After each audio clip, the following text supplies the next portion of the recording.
मला एक प्रश्न असा विचारायचा होता की एकीकडे आपण असे मोठे मोठे महत्वाकांक्षी प्रकल्प सगळे प्लॅन केलेले आहेत, काही मार्गी लावलेले आहेत, त्या संदर्भातल्या आर्थिक तरतुदी पण आपण केलेल्या आहेत.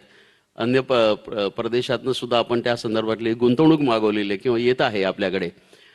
हा एक भाग त्यातला आहे. परंतु महापालिकेशी आणि आता महापालिकेच्या निवडणुका आहेत आणि बहुतेक महापालिकांना हा प्रश्न आहे, म्हणून मी हा प्रश्न मुद्दाम विचारतो की मोठे प्रकल्प हे डेफिनेटली वेलकम, ते राज्य शासन आणि महापालिका मिळून तुम्ही करताय आणि केंद्राची पण त्याला मदत असते.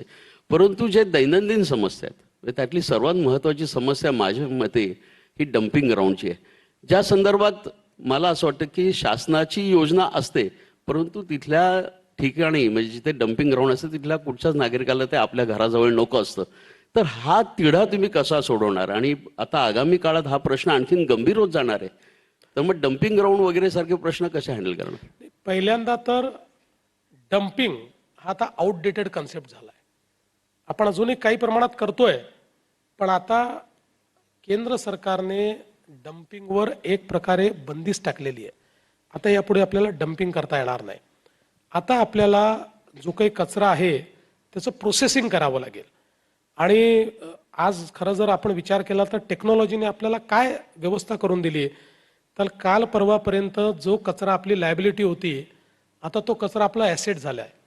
आज कचऱ्याच्या माध्यमातनं त्याच्यावर प्रोसेसिंग करून आपण त्याच्यातनं खत तयार करतो, आपण त्याच्यावर प्रोसेसिंग करून त्याचे पेलेट्स तयार करतो, जे कोळशाच्या जागी आज वीज निर्मिती करता वापरता येतात. आपण आता या कचऱ्यापासून गॅसची निर्मिती करतोय आणि कचऱ्यापासून विद्युत निर्मिती देखील करतोय. ठाण्यामध्येही कचऱ्यापासून विद्युत निर्मितीचा प्रकल्प अंतिम टप्प्यामध्ये आहे. मला वाटतं ट्रायल्स देखील त्याच्या झालेल्या आहेत. तो प्रकल्प जसं आता पिंपरी चिंचवड आणि पुण्याचा प्रकल्प सुरू झालेला आहे, नागपूरचा त्या ठिकाणी CNG तयार करायचा कचऱ्यापासून हा प्रकल्प जवळपास सुरू झालेला आहे. त्यामुळे आता डम्पिंग करताच येणार नाही. रोजचा जो कचरा आहे हा कचरा म्हणजे तुम्हाला केवळ 7 दिवसाचा कचरा हा, कारण तो एक प्रकारे रॉ मटेरियल आहे हे सगळं तयार करायचं. सो रॉ मटेरियलचा स्टॉक ठेवावा लागतो. तर मॅक्सिमम 7 दिवसाचा कचरा हा तुम्हाला स्टॉक करता येईल, त्यापेक्षा जास्त स्टॉक करता येणार नाही. हा सगळ्या कचऱ्यावर तुम्हाला त्या ठिकाणी एक प्रकारे कारवाई करावी लागेल. आणि याच्यासोबतच आता या सगळीकडे ही जी लिगसी वेस्ट आहे, जी डंप करून आपण ठेवलेली आहे, आता या लिगसी वेस्टचंही बायोमायनिंग आपण सुरू केलेलं आहे. ज्या बायोमायनिंगच्या माध्यमातून आपण त्या जागा रिक्लेम करतो. आणि रिक्लेम करतो म्हणजे मी आपल्याला उदाहरण सांगतो की आता समजा मी नागपूरचं उदाहरण आपल्याला सांगतो की नागपूरमध्ये सिम्बायोसिस खूप मोठं, पुण्याचं जे सिम्बायोसिस आहे त्याचं सगळ्यात मोठं कॅम्पस तिथे आहे. नरसिंहमुंजीचं एक सगळ्यात मोठं कॅम्पस तिथे आहे. हे दोन्ही कॅम्पसेस जे आहेत हे रिक्लेम लँड जी आहे, म्हणजे जे काही डम्प यार्ड होतं नागपूरचं, ते डम्प यार्ड बायोमायनिंग करून रिक्लेम केलं आणि आता तिथे या संस्था उभ्या आहेत. त्यामुळे आता डम्प यार्ड करणं, त्यातनं वास येणं, या सगळ्या गोष्टी जुन्या झाल्या आहेत. आणि विशेषतः स्वच्छ भारत मिशनच्या अंतर्गत माननीय मोदीजींनी याकरता खूप मोठ्या प्रमाणात निधी आपल्याला उपलब्ध करून दिलेला आहे. त्यामुळे आता सगळ्या महानगरपालिकांमध्ये हे काम चाललेलं आहे. म्हणजे अगदी पुढच्या काळामध्ये आता मुंबई महानगरपालिकेने जे इनफेमस देवनारचं जे डम्प यार्ड आहे, म्हणजे किती वर्षाचा कचरा तिथे डंप असेल याचा काही भरोसा नाही. म्हणजे तिथे जेव्हा आग लागली तर अख्ख्या मुंबईचं पर्यावरण धोक्यात आलं होतं. या देवनारचं बायोमायनिंग करून पुढच्या 3 वर्षामध्ये देवनारची रँड आपण रिक्लेम करणार आहोत. आणि हा जो सगळा लिगसी वेस्ट आहे हा वेस्टही कामाचा आहे. म्हणजे या वेस्टमधनंही तुम्हाला संपत्ती तयार करता येते. आणि म्हणून मला असं वाटतं की आता हा डम्पिंगचा प्रश्न पुढच्या फार कमी वर्षाकरता राहिलेला आहे. जशा जशा टेक्नॉलॉजीज आपण एस्टॅब्लिश करत जाऊ. आता उदाहरणादाखल समजा कुठे 2000 त्या ठिकाणी टन कचरा आहे, तर पहिल्या टप्प्यात 1000 टनाची त्या ठिकाणी व्यवस्था होते, मग 500 टनाची होते, मग 500 टनाची होते. पण आता एकही महानगरपालिका अशी राहिलेली नाही की जी या ठिकाणी हे काम करत नाहीये. सगळ्या महानगरपालिका करतायत. ठाण्यासारखी, मुंबईसारखी महानगरपालिका, मला असं वाटतं की पुढच्या 3-4 वर्षामध्ये डम्पिंग हा विषय संपेल. जुने डम्प्स जे आहेत, जो काही लिगसी वेस्ट आहे, त्या सगळ्या वेस्टला कन्व्हर्ट करून त्या ठिकाणी बायोमायनिंग करेल. डम्पिंग बरोबरच अजून एक प्रश्न जो सर्वसामान्य लोकांच्या मनातला आहे आणि तो तसा ज्वलंत झालेला, म्हणजे प्रश्न पाण्याचा असला तरी तो ज्वलंत झालेला आहे. तो असा आहे की शहरं वाढत आहेत. म्हणजे ठाण्याचंच नाही, मी कल्याण डोंबिवली पण म्हणेन, बदलापूर, अंबरनाथ, सगळीच म्हणजे मुंबईसुद्धा. तर ठाण्यापुरतं आपण आता ठाण्यात आहोत म्हणून ठाण्याबद्दल बोलायचं तर पाण्याचा प्रश्न गंभीर आहे. म्हणजे अजूनही टँकर्स संपूर्णपणे बाद झालेले नाही आहेत आणि नवीन नवीन हाऊसिंग कॉम्प्लेक्सेस जिथे लोक कोट्यवधी रुपये देऊन घरं घेत आहेत तिथे टँकरचं पाणी पितात. ही एक खूप मोठी समस्या आहे. म्हणजे ह्या निवडणुकीत जर तुम्ही विचाराल मला एक पत्रकार म्हणून, तर हे 3 प्रश्न आहेत की वाहतूक कोंडी, सार्वजनिक वाहतूक, डम्पिंग, पिण्याचं पाणी, हे सगळे जे विषय आहेत. तर पिण्याच्या पाण्याच्या बाबतीत आमच्या ठाणे महापालिकेचं किंवा ठाणे जिल्ह्याचा एक प्रकल्प बरेच वर्षांपासून अडलेला आहे आणि तो कधी मार्गी लागेल ह्याबद्दल, कारण तो जर मार्गी लागला तर ते प्रश्न सुटतील. आणि ते हे काळू धरण, त्या काळू नदीवरचं जे धरण आहे ते होणं फार आवश्यक आहे. तर त्या दृष्टीने तुम्ही भातसाची उंची वाढवलीत तरी प्रश्न सुटला नाही. तर काळूबद्दल तुम्ही काय सांगू शकाल? मुळामध्ये आपण जर विचार केला तर संपूर्ण MMR रिजन जे आहे या रिजनमध्ये आज पाण्याचा प्रश्न निर्माण झाला आहे.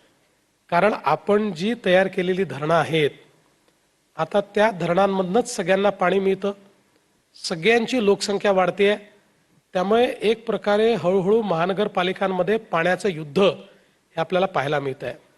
मागच्या काळामध्ये सूर्याचा प्रकल्प आम्ही पूर्ण केला, मी जेव्हा मागचा मुख्यमंत्री होतो त्यावेळेस. आता त्याची पाईपलाईन MMR रिजनमध्ये सगळीकडे चालली आहे, ते एक थोडं ॲडिशनल पाणी आपल्याला मिळतं आहे. पण माझ्या हे लक्षात आलं की आपल्याला याहीपेक्षा पलीकडचा विचार करावा लागेल. तुम्ही जे काळूचं सांगितलं हा अत्यंत महत्त्वाचा प्रकल्प आहे. काळू प्रकल्पामध्ये काही अडचणी होत्या, मध्यंतरीच्या काळामध्ये शिंदे साहेबांनी मी मिळून त्या अडचणीही दूर केल्या. कारण खूप मोठ्या प्रमाणात ॲक्विजिशन करावं लागणार आहे आणि विशेषतः काही आदिवासी गावं आहेत, काही आदिवासी पाडे आहेत, त्याचंही ॲक्विजिशन करावं लागणार आहे, त्याचं रिसेटलमेंट आधी करावं लागणार आहे. अशा अनेक अडचणीतनं काळू त्या ठिकाणी जात असताना आम्ही त्याचा जो काही विषय आहे तो तर मार्गी लावतोच आहोत. पण सगळ्यात महत्त्वाचं हे होतं की आपल्याला समजा काळू होऊन सगळं पाणी मिळतपर्यंत पुढचे 5, 7, 8 वर्ष लागतील.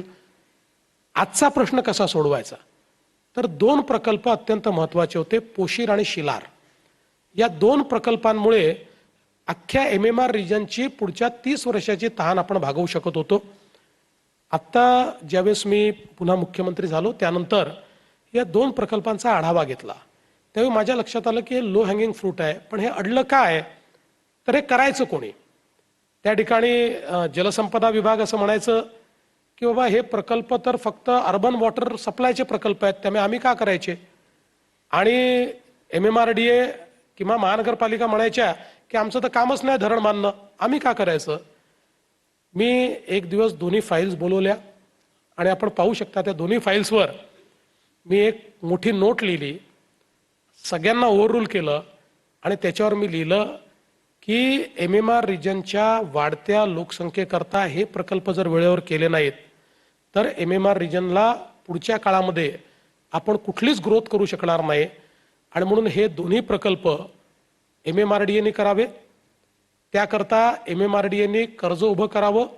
ते कर्ज उभं करण्याकरता राज्य सरकार त्याला गॅरंटी देईल आणि ज्या मोठ्या महानगरपालिका आहेत ज्यांच्याजवळ 2 पैसे आहेत अशा महानगरपालिकांनी पुढच्या काळामध्ये ते पाणी घेत असताना त्याच्यामध्ये काहीतरी कॉन्ट्रीब्युशन करावं. अशा पद्धतीचा त्याचा निर्णय झाला. केवळ निर्णय होऊन थांबला नाही, निर्णय झाल्यानंतर त्याचा संपूर्ण प्लॅन एस्टिमेट करून सगळ्या मान्यता करून टेंडर करून त्याचा वर्क ऑर्डर देऊन पोशीर आणि शिलारचं काम आम्ही सुरू करतो. म्हणजे आता हे पुढच्या 3 वर्षामध्ये 2 प्रकल्प झाले की ठाण्यासहित जे MMR रिजन आहे त्या रिजनला पुढचे 30 वर्ष चिंता करावी लागणार नाही.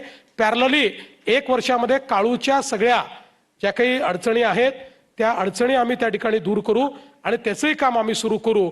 आणि दरम्यानच्या काळामध्ये मुंबईकरता देखील जो गारगाईचा प्रकल्प होता, बघा कधी कधी काय असतं की छोट्या छोट्या गोष्टीकरता प्रकल्प थांबले असतात.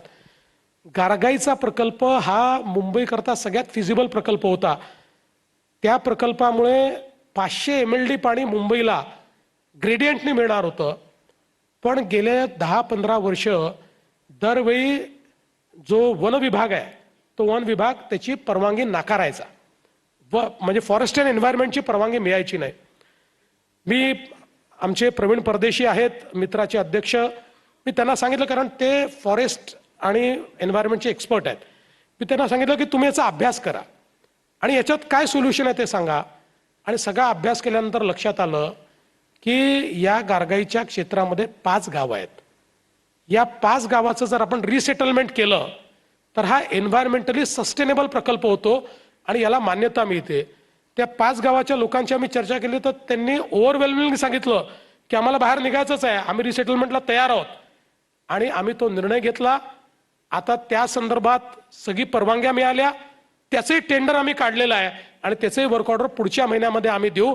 ते 500 MLD पाणी तिथे मिळाल्याबरोबर हे जे काही ठाणे जिल्ह्यात किंवा आपले जे प्रकल्प आहेत यांच्यावर जो 500 MLDचा मुंबईचा ताण येणार होता, आता तो ताण देखील आपण कमी केलाय.